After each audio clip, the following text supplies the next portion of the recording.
Welcome back to our channel, where we honor the lives and legacies of those who left us too soon. Today, we pay tribute to American female celebrities whose lights faded tragically by their own hands. Their stories are heartbreaking, their struggles hidden behind fame, but their impact remains eternal.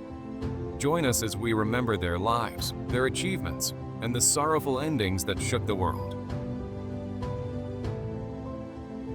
Bridgette Andersen was once a shining star in Hollywood, a child actress with an incredible gift. But her life took a tragic turn that led to an untimely and heartbreaking end. Born on July 11, 1975, in Inglewood, California, Bridget showed intelligence far beyond her years, learning to read at just 2.5 and developing a love for classic literature, with Hemingway's The Old Man and the Sea being her favorite book. Acting quickly became her passion, and by the age of 7, she had already made a name for herself with roles in television shows and commercials. Her big break came in 1982 when she starred as Savannah in Savannah Smiles, a role that earned her a Youth in Film Award nomination and made her a beloved face in the industry. Throughout the 80s, she continued to work, appearing in Family Ties, Remington Steele, The Golden Girls, and The Parent Trap 2, among many others. But as the years passed, her career began to slow down, and behind the scenes, her life was unraveling. By her teenage years, Bridget had become estranged from her family, and she found herself caught in the dangerous grip of heroin addiction. She struggled to escape it, but the pull of addiction, combined with the pressures of Hollywood and the loneliness she felt, made it nearly impossible. By 1997, she was working at Air One health food store in Los Angeles and trying to turn her life around. But the people around her were still tied to drugs, making it hard to break free. Sometime during the week of May 12, 1997, Bridget overdosed on a lethal mix of heroin and alcohol. A friend was with her at the time and called an ambulance, but by the time she arrived at Queen of Angels Hospital in Hollywood, it was already too late. She was placed on life support, but her body had endured too much. On May 18, 1997, Bridget was declared brain dead and removed from life support. She was only 21 years old. Her death was ruled an accidental overdose, a devastating end to a young woman who had once captured hearts with her talent and charm. Her ashes were scattered at Zuma Beach in Malibu, a place that had been a part of her childhood. Even in death, her legacy lived on. Her role in Savannah Smiles continued to be cherished, and years later, her story was honored in books and documentaries reflecting on the dark side of child stardom. Bridgette Andersen was more than just a forgotten child actress. She was a young woman who had dreams, talent, and a bright future that was tragically stolen by addiction. Her story remains a heartbreaking reminder of the struggles that many young stars face and the dangers that lurk behind the glittering lights of Hollywood. Helen Twelvetrees, a name once gracing the silver screen with tragic beauty, met an equally heartbreaking end on February 13, 1958. She was found unconscious in her home in Middletown, Pennsylvania, and rushed to Olmsted Air Force Base Hospital. But it was too late. She had taken an overdose of sedatives. The coroner ruled it a suicide, the final chapter in a life marked by personal turmoil and unfulfilled dreams. Born Helen Marie Juergens on December 25, 1908, in Brooklyn, her life was shaped early by tragedy when, at just 10 years old, she lost her younger brother in a devastating fire. That shadow of loss never truly left her. She pursued the arts, studying at the Art Students League before shifting to the American Academy of Dramatic Arts, where she met her first husband, Clark Twelvetrees. Their marriage was a disaster. Clark was an abusive alcoholic who once attempted suicide by jumping out of a hotel window during a dinner party. Helen divorced him, but his tragic fate continued. He was killed in a street altercation in 1938. Helen's career took off in the early 1930s, with Hollywood embracing her for roles that mirrored her own suffering. Women caught in heartbreak, struggling against the odds. She starred in films like Her Man, Millie, and State's Attorney, earning a reputation for playing melancholic, weeping heroines. But as Hollywood changed, so did her fortune. The enforcement of the production code in 1934 made her brand of melodrama less desirable, and by 1939, she had faded from the limelight. She turned to theater, but the roles weren't the same, and neither was she. Personal hardships continued. Her second marriage to stuntman Jack Woody ended in divorce after he failed to provide for their son, forcing her to send the child to Brooklyn to be raised by relatives. Her third and final marriage to Air Force Captain Conrad Payne in 1947 took her away from the industry entirely, moving from base to base, her stardom now just a distant memory. In the end, Helen Twelvetrees lived a life that eerily mirrored the characters she played, filled with love, betrayal, fleeting success, and an overwhelming sense of loneliness.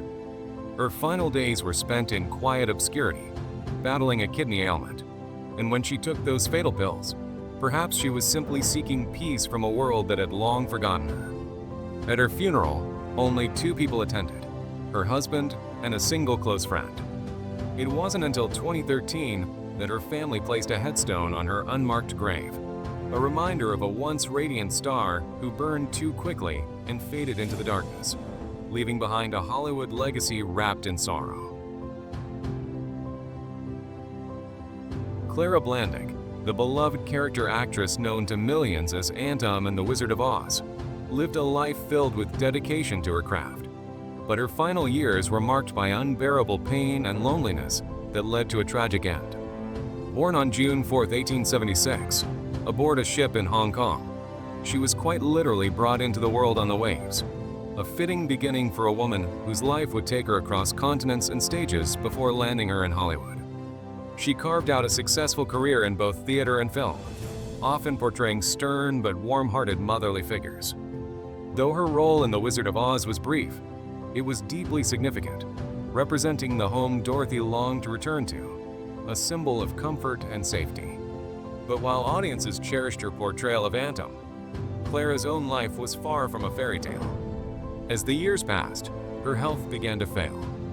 Her eyesight was deteriorating, and the pain from severe arthritis became unbearable, making even the simplest tasks excruciating. She was no longer the vibrant actress who graced the screen. Her body was betraying her, leaving her trapped in a world of suffering. On April 15, 1962, after attending Palm Sunday services, Clara made a heartbreaking decision. She meticulously arranged her room, placing her most cherished photographs and career memorabilia in clear view, as if preparing for a final curtain call.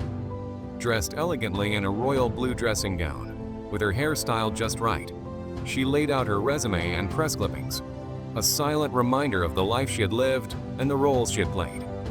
Then, in an act of quiet determination, she took an overdose of sleeping pills, lay down on her couch, covered herself with a gold blanket, and placed a plastic bag over her head.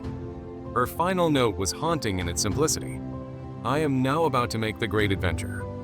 I cannot endure this agonizing pain any longer. It is all over my body. Neither can I face the impending blindness. I pray the Lord my soul to take. Amen. She was discovered later that day by her landlady, her body still, her suffering finally over. Clara Blandick had given the world so much through her performances, yet in her final moments, she faced her pain alone. It's heartbreaking to think that the woman who represented home for so many felt she had none left to turn to. Though her last days were filled with sorrow, her legacy endures. Generations continue to watch The Wizard of Oz, seeing her as the caring, steadfast Aunt, a role that will forever keep her memory alive. Clara's story is a poignant reminder that behind even the most familiar faces, there can be untold struggles, and that even those who bring warmth to others may themselves be in need of comfort. Inger Stevens was a star who shined brightly, but carried a hidden darkness that eventually consumed her. She was born Ingrid Stensland on October 18, 1934, in Stockholm, Sweden, and her early life was filled with instability. After her mother left, her father moved to the US, leaving young Inger and her brother behind. When she was 13, she was brought to America, but the sense of loneliness never left her. She ran away as a teenager, worked as a dancer, and fought for a place in the entertainment world. She eventually made it, becoming a successful actress with roles in films like Man on Fire, The World, The Flesh and the Devil, and Hang 'em High. and she became a household name with her role in the TV series The Farmer's Daughter. But behind her beauty and success, there was an unseen pain. On April 30th, 1970, her roommate Lola McNally found her on the kitchen floor of her Hollywood Hills home. When McNally called her name, Stevens opened her eyes, lifted her head, and tried to speak but could not. She was rushed to the hospital but died in the ambulance. Doctors later revealed the cause: acute barbiturate poisoning. It was ruled a suicide, yet questions remained. There was no suicide note, and those who spoke to her the night before said she showed no signs of distress. But the truth was, Inger Stevens had struggled with loneliness and sadness for years. She had attempted suicide before, swallowing a deadly mix of sleeping pills and ammonia on New Year's Day in 1959. She had survived a carbon monoxide poisoning incident and even narrowly escaped a deadly plane crash in 1961. Despite her fame and talent, she once called herself a hard-luck girl and often spoke of feeling lost. Her personal life was just as complicated. After her death, it was revealed she had secretly married African-American producer Ike Jones in 1961, but had kept it hidden out of fear it would damage her career. She had battled the pressures of Hollywood, the burden of fame, and the weight of personal struggles, all while putting on a perfect face for the world. The tragic irony is that one of her most famous Twilight Zone episodes, The Hitchhiker, eerily mirrored her own fate. Her character was unknowingly dead, wandering through life without realizing it. Perhaps that was Inger Stevens all along, a woman desperately searching for something she could never find. Phyllis Haver, a luminous star of the silent film era, lived a life that seemed glamorous from the outside, but ended in heartbreaking loneliness. Born on January 6, 1899, in Douglas, Kansas, she moved to Los Angeles as a child, where she played piano in theaters before fate led her to the silver screen. She became one of Mack Sennett's original bathing beauties, quickly capturing the industry's attention with her charm and beauty. Rising through the ranks, she starred in silent classics, most notably as Roxy Hart in the first film adaptation of Chicago in 1927, a role that cemented her place in Hollywood history. At the peak of her career, she shocked everyone by walking away from fame in 1929 to marry millionaire William Seaman. For a while, she lived a privileged life in an 11-room penthouse in New York, basking in the comforts wealth could offer. But happiness proved elusive. After 16 years, the marriage ended in divorce, leaving her without children or companionship. As the years passed, she became increasingly reclusive, withdrawing to a quiet life in Connecticut. The once radiant actress, who had graced the screens with her dazzling presence, now lived in near isolation, her only company being a housekeeper. She struggled with deep sadness and reportedly attempted suicide multiple times. The death of Mack Sennett, her former mentor, hit her hard. She felt as though she had lost the last link to her past life in Hollywood. Just 2 weeks later, on November 19, 1960, Phyllis Haver was found dead in her bed, dressed in full makeup, having overdosed on barbiturates. Whether it was a final act of despair or an accident remains unknown. But the loneliness that consumed her final years makes her passing even more tragic. She was cremated, and her ashes were scattered over New York City, the place where she once lived in opulence, but ultimately faded into solitude. Her story serves as a haunting reminder that fame and fortune can never truly replace the need for love, connection, and a sense of belonging. Lupe Velez, the fiery and unforgettable Mexican actress, lived a life as dramatic and intense as the roles she played on screen. Born Maria Guadalupe Villalobos Velez on July 18, 1908, she rose from humble beginnings to become one of the first successful Mexican stars in Hollywood. Her energy, passion, and undeniable talent made her a force in the entertainment industry, earning her the nickname, the Mexican Spitfire. But behind the laughter, the flashing eyes, and the explosive personality, there was a woman carrying a deep pain that led to a tragic and heartbreaking end. On December 14, 1944, at just 36 years old, Lupe Velez took her own life, overdosing on Seconal, a powerful barbiturate, in what would become one of Hollywood's most infamous suicides. The reasons behind her final decision were complex and heartbreaking. She had recently discovered she was pregnant, and the father of the child, actor Harold Marish, reportedly refused to marry her, leaving her devastated and feeling trapped by societal expectations. In the days leading up to her death, she meticulously planned her farewell, leaving behind letters to her friends and loved ones, apologizing and explaining her despair. She wanted her last moments to be peaceful, preparing a beautifully arranged bed with flowers surrounding her, hoping to slip away gracefully. But reality was much darker. Rumors and sensationalized stories claimed she died in a more undignified manner. Yet what remains undeniable is the overwhelming loneliness she must have felt in those final hours. It was a tragic end for a woman who had once lit up the silver screen with her fiery performances and infectious spirit. Before her tragic death, Lupe had built an incredible career that broke barriers for Latin actresses in Hollywood. She began performing in Mexican vaudeville before catching the eye of American filmmakers, landing roles in silent films like The Gaucho, 1927, alongside Douglas Fairbanks, and later seamlessly transitioning into the talkies, proving that her talent went far beyond a beautiful face. Films like Hot Pepper, Strictly Dynamite, and the Mexican Spitfire series cemented her as a comedic powerhouse. But she was also known for her tumultuous love life, which often made more headlines than her work. Her high-profile relationships, including her stormy romance with Gary Cooper and her volatile marriage to Johnny Weissmuller, painted a picture of a woman who loved fiercely, but often found herself heartbroken. She was passionate, outspoken, and never afraid to be herself in an industry that tried to mold actresses into something they weren't. Her ability to command attention, whether on screen or in her personal life, made her unforgettable. Even in death, Lupe Velez remains a legend, a woman who lived unapologetically in a time when Hollywood wasn't ready for her kind of fire.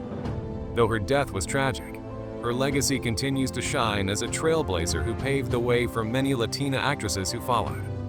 The world remembers her not just for how she left it, but for how brightly she burned while she was here.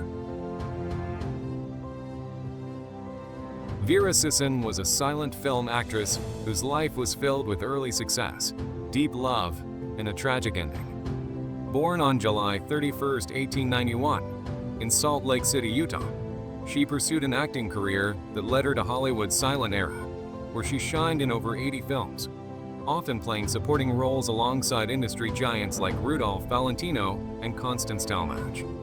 Her career started with Universal Pictures in 1913, where she quickly gained recognition, and later secured a contract with Biograph Studios. Though never a leading star, Vera left a mark on Hollywood with films like The Married Virgin, 1918, and Love 'Em and Leave 'Em, 1926. But beyond the glamour of silent cinema, her personal life took a devastating turn. She married actor and director Richard Rawson in 1921, and they shared a life together for over 3 decades. In 1939, both Vera and Richard were arrested in Nazi-occupied Vienna on accusations of espionage, spending 34 harrowing days in solitary confinement before being released. Though they returned to their quiet life in Pacific Palisades, something in them had changed. Richard, a successful filmmaker, struggled with his own demons, and on May 31, 1953, he ended his life by carbon monoxide poisoning, leaving Vera utterly shattered. Just over a year later, unable to bear the grief of losing the man she had loved for so long, Vera took her own life on August 6, 1954, by overdosing on barbiturates. She was 63 years old.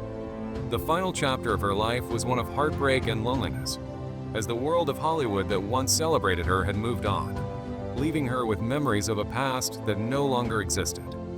Her death was a quiet one, but her legacy remains, buried at Hollywood Forever Cemetery, near her brother-in-law, a silent reminder of a star whose light faded too soon. Their journeys ended in tragedy, but their voices, talents, and legacies will never be forgotten. Let's keep their memories alive, because even in silence, their stories continue to speak.